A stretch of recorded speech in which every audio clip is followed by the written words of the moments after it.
Thank you for downloading this podcast from the British Theatre Guide. For more information about British Theatre Guide, please visit britishtheatreguide.info. I'm Steve Orme, the Midlands editor of the British Theatre Guide. One of the most eagerly awaited productions, not just in the Midlands, but around the UK this year, is the stage debut of a character known through the books of Ian Rankin. The curmudgeonly crime solver John Rebus is taking to the stage for the first time in a new story called Rebus Long Shadows. Rankin teamed up with Rona Munro to write the play, which will have its premiere at Birmingham Rep. From his home in Edinburgh, Rankin explains how Rebus Long Shadows came about. I was approached by a theatre producer, Daniel Schumann, and he said that he loved the character of Rebus and had always wanted to see him in three dimensions, as it were, on the stage. And I said, yeah, that appeals to me as well. But we decided quite early on that we weren't interested in taking an existing novel or story and trying to adapt it, that we wanted to tell a brand new story that could really only be told as a play, or best be told as a stage drama. And he put me in touch with Rona Munro. He thought it would be terrific for the two of us to meet, and I was a huge fan of Rona's work, but I'd never actually met her. And so we met, and turns out she's a fan of the Rebus novels. So we spent a lot of time talking about the character and what unfinished business he might have, and between us we came up with a story that we thought would work really well on stage. And then we just started writing, and Rona did the bulk of the writing. I sort of almost storyboarded it for her. Then she went off and did the dialogue, and then she would send it back to me, and I would say, well, I think Rebus would actually say it like this, or Siobhan Clarke would maybe, phrase it like this. And, that was I don't know. I mean, I think if you asked her, she would say it was hard work. It wasn't hard work for me. I thought it was really good fun. And we got to have a lot of lunches together and go out for drinks and chat and chat and chat and chat. And eventually we got a play that we were all happy with. Has it been difficult, from your point of view, though, handing the script over to Rona while it's gone into rehearsals and having nothing to do with it while it's coming to the stage? I mean, I did write a play previously. I did one play for the Lyceum with the artistic director of the Lyceum, Mark Thompson, a few years ago, called Dark Road. And Mark liked me to be in rehearsals every single day. And so this is a very different process because it's happening in Birmingham. I'm not readily available. And also I've been away in the States and I'm about to go away on holiday. So I'm afraid Rona's had to take on the bulk of the rehearsals. And so I've not seen a single rehearsal. I don't know how it's really going. I mean, I get the occasional email from Rona, but it's, the first time I see it is going to be one of the previews in Birmingham. So hopefully it's in good shape by then. I think it should be in good shape. I mean, I think we've got some fantastic actors, and I think the script works. So hopefully all the pieces are in place for it to be a really good night out. Yeah, Charlie Lawson playing Rebus. Was that a good choice, do you think? Yeah, I mean, again, it was, I didn't have a huge say in who would get chosen for the play. We discussed various approaches. The thing is, we decided at what age we wanted Rebus to be, and Dan Schumann had worked with Charlie before and knew him really well and thought he'd do a really good job of it. And no reason to doubt that. And Charlie got in touch with me, and yeah, I think it'll be fine. And I think everybody in the play, we've got John Stahl as well, who's playing Cafferty, and Cathy Tyson. I mean, my God, how great to get Cathy Tyson on board to play Siobhan Clarke. So, I mean, these are all great actors, and you put great actors and a great script together, you should get some electricity on stage. Yeah, so you were excited about actually going to see one of the previews? Yeah, totally. I mean, I'm always a wee bit worried because you never know what might go wrong in a preview. I haven't had the experience at the Lyceum. I know that previews are, you're ironing out kinks and you can be changing things right up until the very last minute. The script can be getting changed, lines can be getting tweaked, scenes can be getting tweaked. So yeah, it'll be interesting. It'll be interesting because, I've seen photographs of the staging. I've not heard any of the music yet, and I've not seen what the lighting's going to be like. So I'll walk into that theatre and I'll be seeing it for the first time. Is it right that you never saw either John Hannah or Ken Stott playing Rebus on TV? Well, I've seen clips. I mean, you can't help but see clips and trailers, but I've never actually sat through a whole episode. Because I didn't want actors' voices and mannerisms to get in the way of the character as I saw it in my head. And I'm less fussy about that now. I mean, I think Rebus is ingrained now. It's not going to... I don't think watching it on a stage for a couple of hours is going to change the way I write about the characters. In a way that maybe watching it over the course of a series on TV, I don't know, maybe would. I just remember writers like Colin Dexter, who did Inspector Morse, saying that he changed his Morse to be more like John Thaw because he was so taken by the portrayal on TV. And I didn't want that to happen. I didn't want Rebus to start to resemble an actor and not be his own person. Because for me, he was a complete package. So what about Rebus in the future then? Is he going to continue? Will he be anything like Charlie Lawson? Who knows? Who knows? I mean, I think, bless him, I think Charlie's a few years younger than the Rebus that's in my head now. So I can't see me making Rebus younger to fit with Charlie. I think we'll be okay. I never know if I've got any Rebus books left in me anyway. I mean, there's one coming out next month, but are there any more in the future? I really don't know. It depends on me getting another idea, and an idea that can best be expressed through the character of Rebus.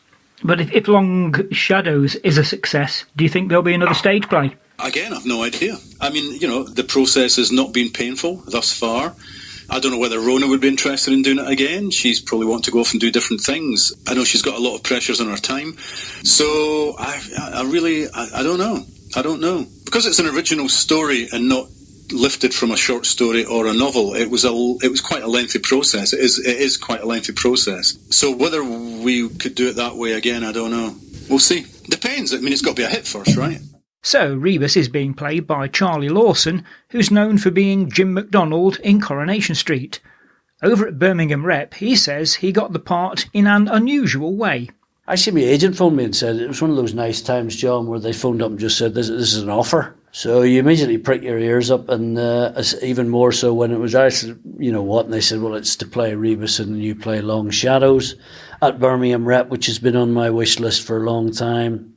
And so I had to go down and meet Roxy, and it was an offer, and it was an offer I couldn't refuse. The parts like this come along, once in a blue moon.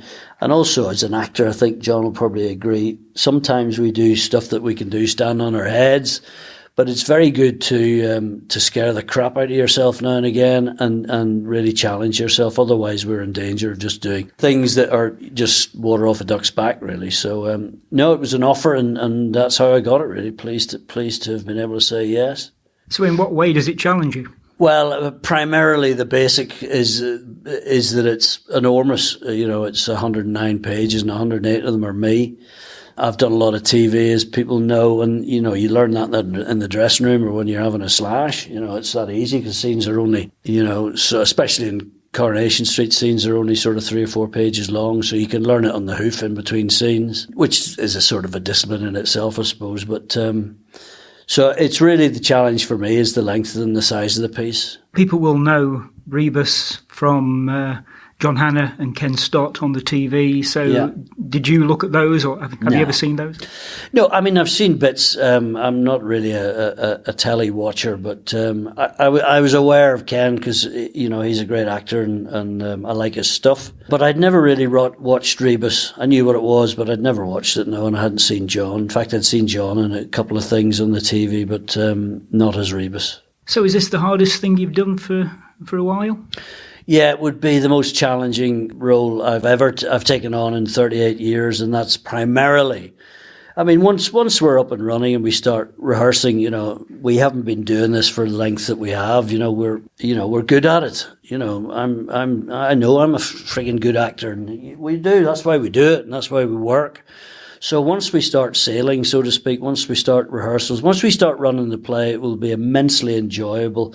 At the moment, with a week to go, I'm still on the edge of sort of being totally on top of it, and therefore it's uncomfortable. It's it's stressful. It's uncomfortable at times, and but that's part of the process that an actor goes through. And they're not sleepless nights, but there are nights where you've 2 hours where you're thinking, am I going to get this right? Am I ever going to get on top of it? But that's, I'm as tough as old boots, really, but underneath it, I'm not. We're none of us are. That's why we're actors, and we're just as sensitive as anybody else, really. And therefore, when it gets tough, but you have to get going then, Have you done a thriller before?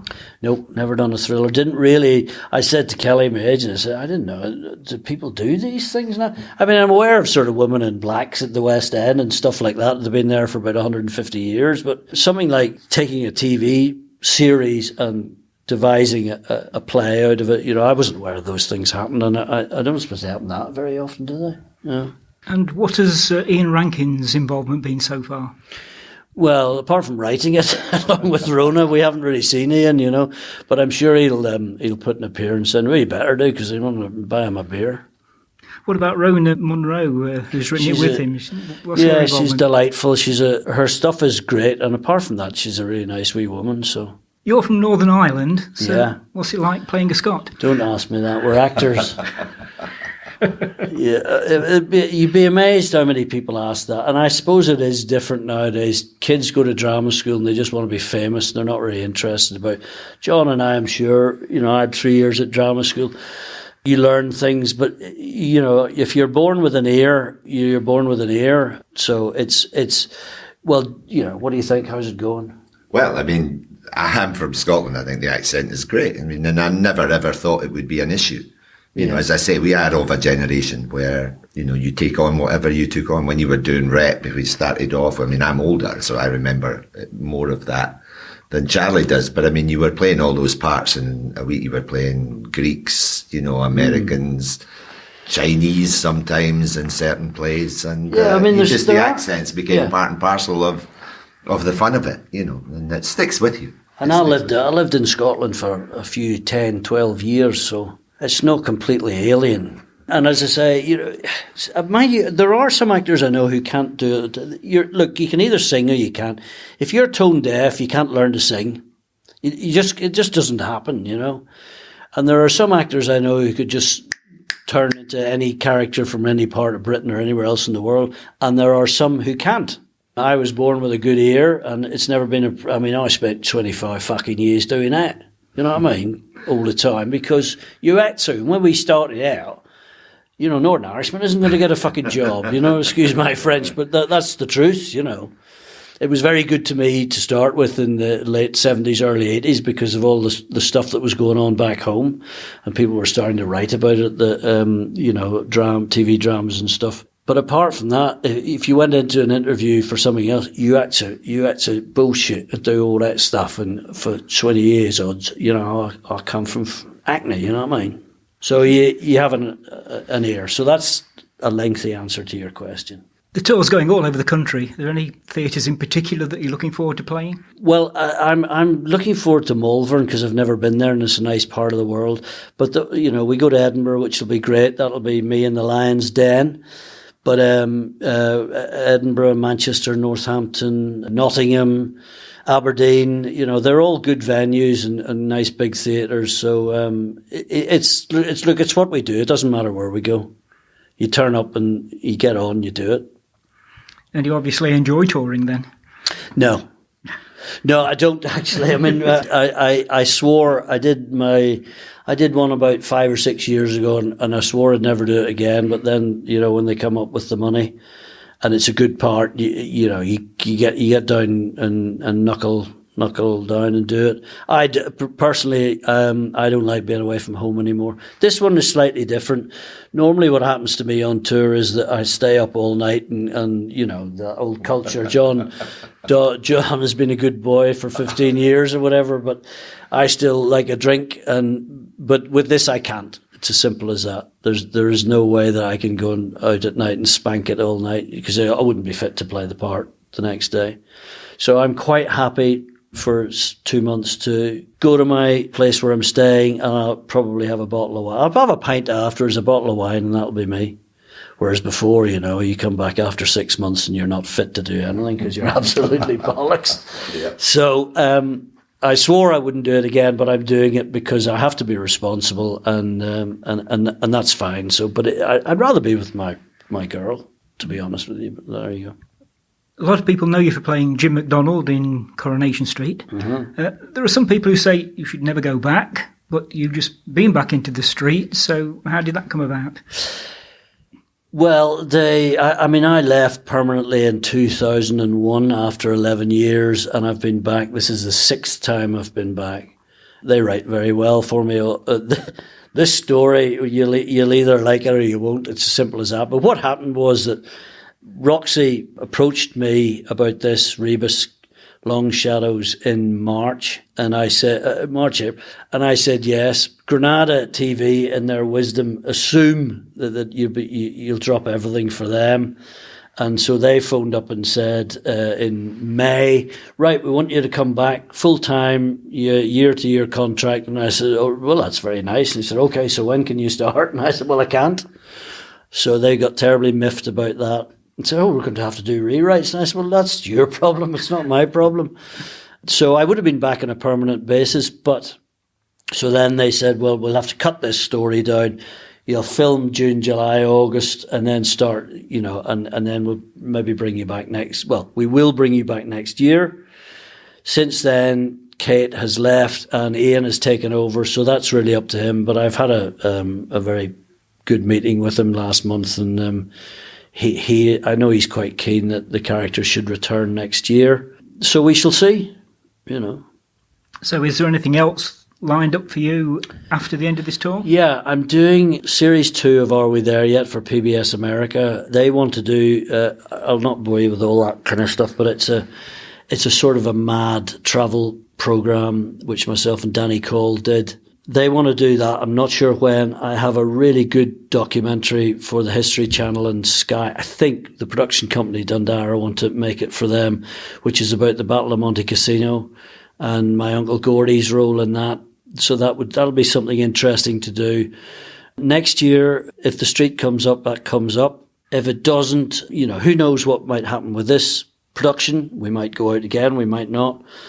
But I'm definitely not doing anything in December because I've decided I'm not going to, because I'll need a rest. But I'm John and I are lucky. We sort of are. There's not many of actors who are busy, and so we're lucky enough to be busy. So Do you think there might be life for Rebus on stage again after Long Shadows? Well, you better ask the punters that. I wouldn't know. Hopefully it'll go down very well. It's a very good piece. If we do our job right, then the producers are in this to make $1, and if they can see they can make $1 out of it again, then I'm sure they will. And would you be interested in playing Rebus again? Oh, Christ, yeah. Once I've done all this shit, I'm not. Once I've gone through this, I'm not giving it up. Nobody else is getting it for a while. John Stahl, you're playing Maurice Gerald Cafferty, the gangster who runs Edinburgh. So what's that part like? Glorious. Absolutely glorious. I mean, they always used to say that the devil has the best lines, and I think that that is true in this case. I mean, Rona's backed that up.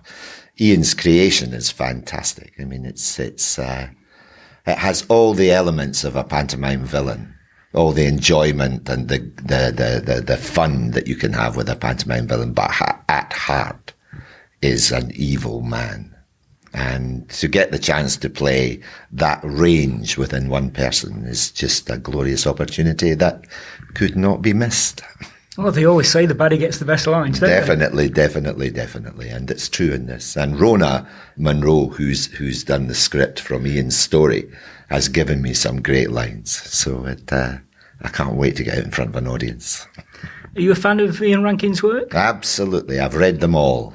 And when this opportunity came up, I mean, the casting director phoned my agent first and said, would I be interested in playing it? And I said, yeah, absolutely. And so that was fine. And my agent, I phoned up and said, what response did you have from the casting director? She said, I don't think we'll ever hear from her again. And I thought, all right, so it's one of those where a net has been cast wide and then we'll just see what happens.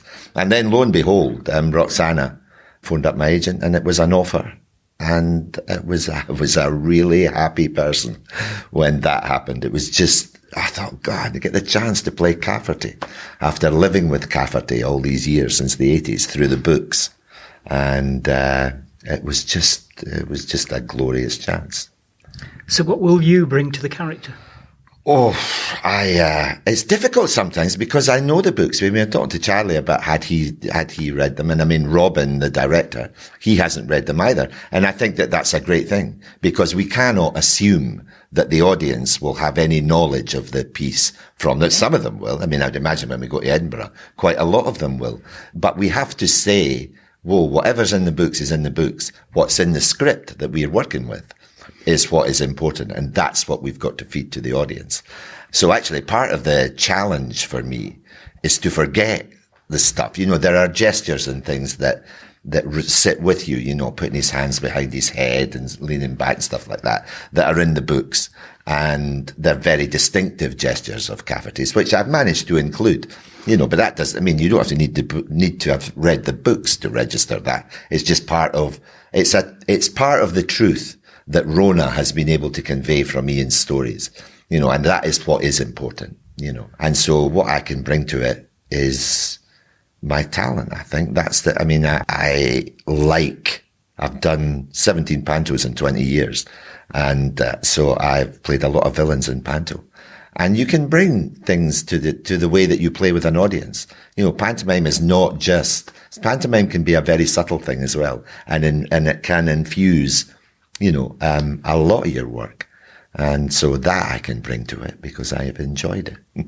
Have you done a thriller before? No, never. I mean, the thing about it is that it's a genre that, you know, was very popular in the 1930s. You know, I mean, Edgar Wallace, who was a novelist and wrote hundreds of plays. You know, we have Agatha Christie plays, Witness for the Prosecution, The Mousetrap, of course, all of that. But it's not a genre that is particularly prevalent, you know, or has been particularly prevalent in my career. And I haven't done any before. I mean, there were big hits like Sleuth and stuff like that were around at the time, but I haven't really done anything. I'll tell you, the really interesting thing about it is that the attention that you have to give to the script of a thriller is just as much as that you have to give to a Shakespeare play, an Arthur Miller play, anything else that I've done. The facts that are contained within the script of a thriller that you have to get across to the audience, you know, so that they will come with the story and be interested to see how it is resolved at the end, you know, it's just, Charlie and I have been going up the wall with it sometimes because am I saying that because I believe in it, or is that him sort of giving a red herring that he's trying, you know, there's all of this within it. Now, at the same time as that, Rona and Ian, between them, have presented us with well-rounded characters. So, I mean, if you were playing Willie Loman or if you were playing King Lear, you know, you've got to give attention to make these people real. You know, so that it's not just an exercise in saying you go from A to B to C, F, Z, H, M, N and resolve it. So there's this double job that you go with it, which I hadn't really anticipated. It's great fun. But as I say, it'll drive you up the wall some. Charlie and I have just had a couple of hours of running lines together. And I think we came to fisticuffs with the walls, not with each other. You watch a lot of television dramas these days and you think, at the ending, oh, they've left it open for a sequel. Is that the same with this? Well, I mean, I think, well, you'd have to come and see. There would be a spoiler alert if I was giving away anything towards the end of this particular piece. But, you know, I mean, Rebus is Rebus.